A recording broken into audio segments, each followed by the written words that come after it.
Yeah, Warren Sprouse, you're on the Bible Forum. There's a mystery woman in history. She is the woman who rides the beast in the book of Revelation. New European Union boss Jean-Claude Juncker is pushing for a more powerful European Union. With the loss of Great Britain, the EU is looking at what they can do. And if Juncker gets his way, the EU will be a more cohesive unit, not simply economically, but militarily. Now, President Trump is pushing Europe to pay her own way. But what does all that mean? Well, on the internet and even among many preachers, the tendency is to create scenarios based on their opinions of what they've always heard or thought about the prophetic narrative in Scripture. Now, as the time grows closer, that narrative tends to become more clear. But in so doing, the old opinions tend to give way, sometimes not willingly.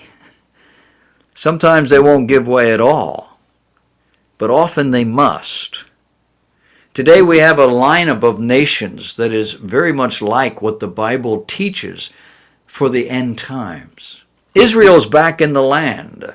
Her neighbors, as the Bible calls them, around Israel are on the move and are threatening Israel from every side.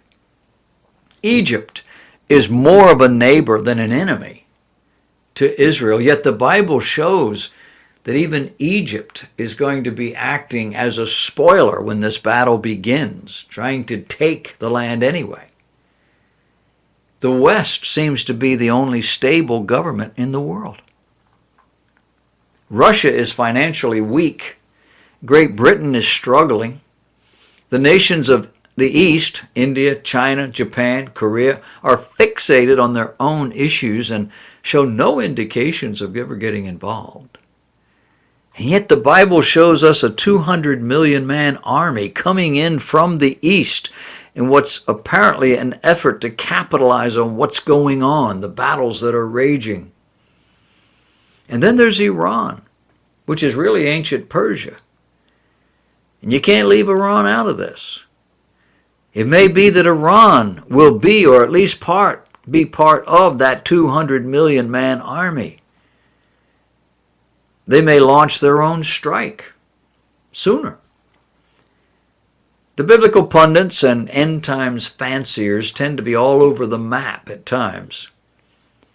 So what's the story? Well, the story is that there will be a catastrophic global collapse, and it will be revolving around Israel. We'll look at that a little bit more in depth, see what that's all about, and look at what the newspapers are saying today. It's a fascinating study. Look for it in a longer version